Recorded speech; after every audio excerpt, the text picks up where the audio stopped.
ClancyPasta presents. My neighbor invited me over for beers and showed me the nuclear bomb he built in his basement. Written by Batouto.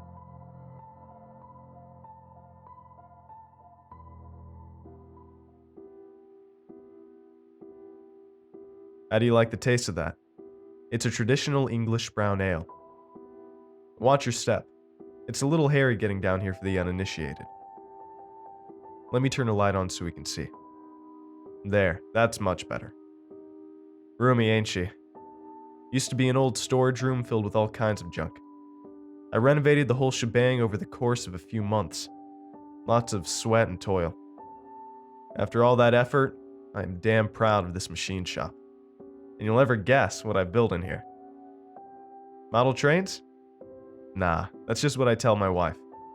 I know she told you that's what I fiddle with down here, but that was a lie.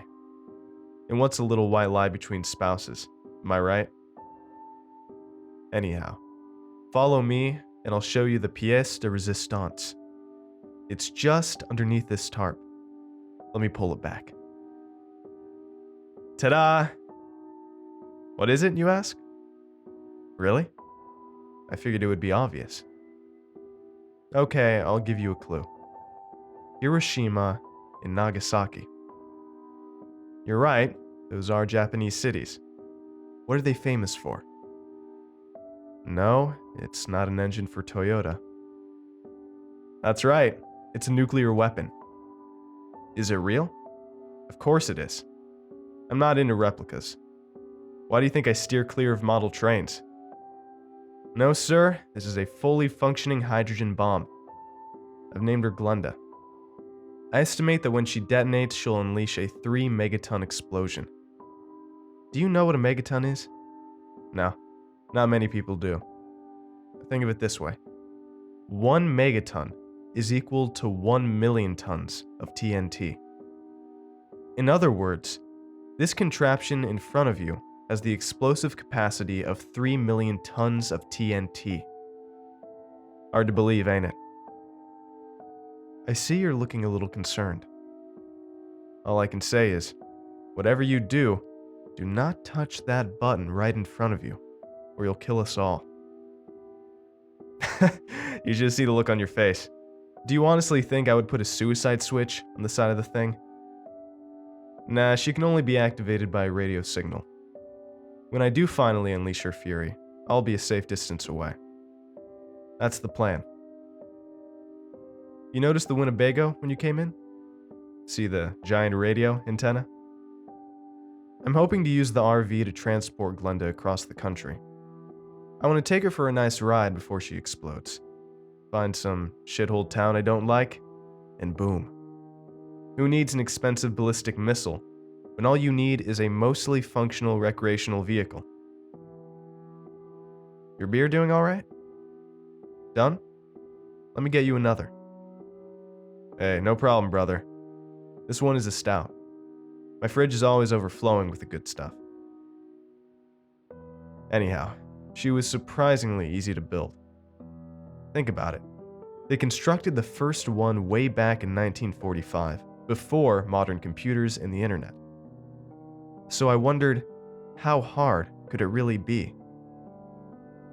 I found some schematics online.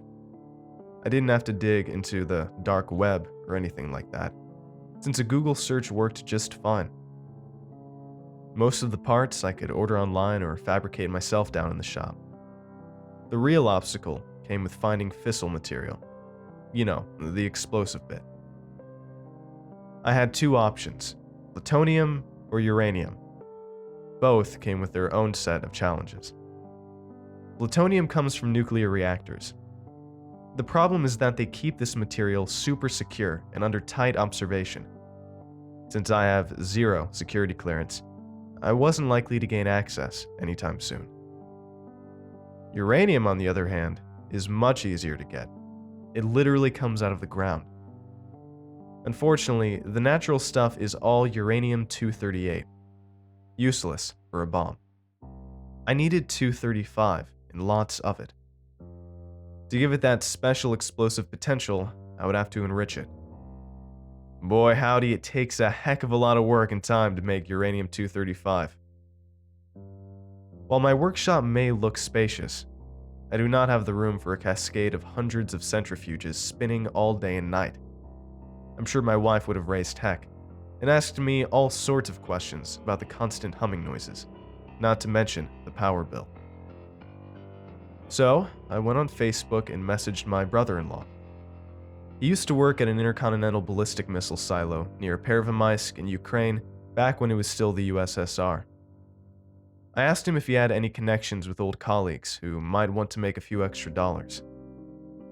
He said he'd look into it. And you know what? He got back to me the next day. Turns out the new government converted the missile silo into a museum.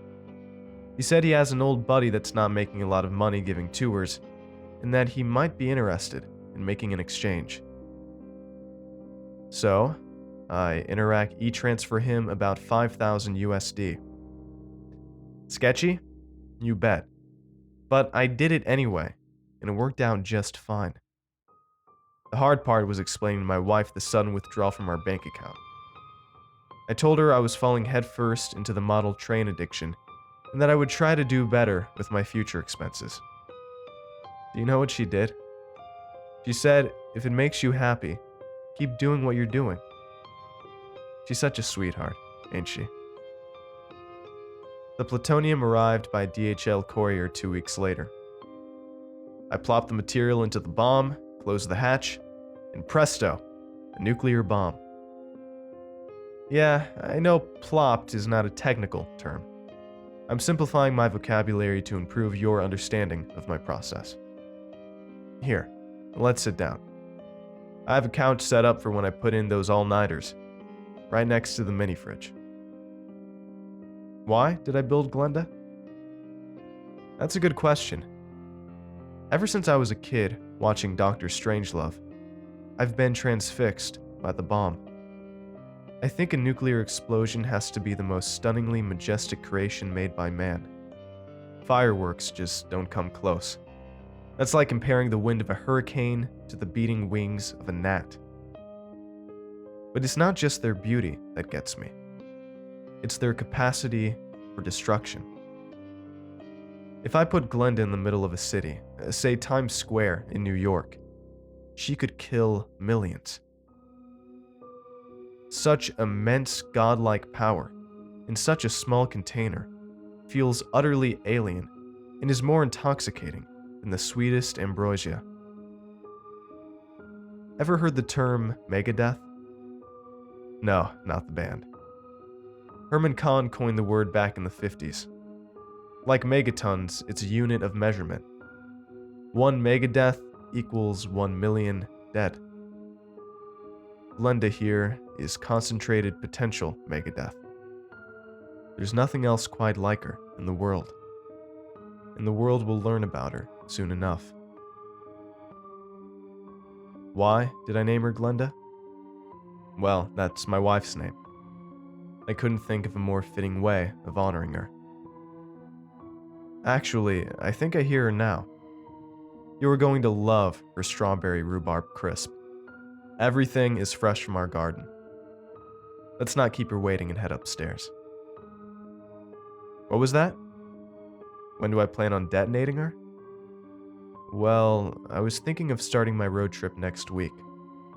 I plan on driving towards the coast, visit all the biggest population centers. Then, once I come across a town that gets on my nerves, kaboom. Think you might want to come along?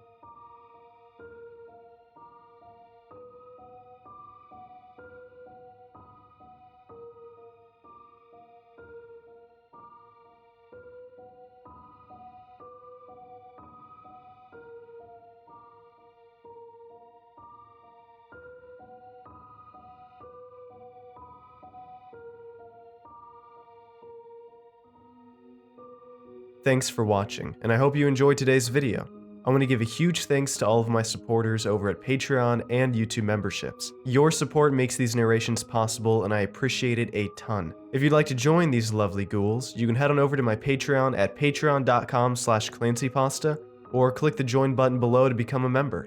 And if you'd like creepy cool shirts, make sure to head on over and check out my official merch store for some awesome tees, hoodies, stickers, and more. Alright, thank you all for watching, and I hope you have a great night. Cheers.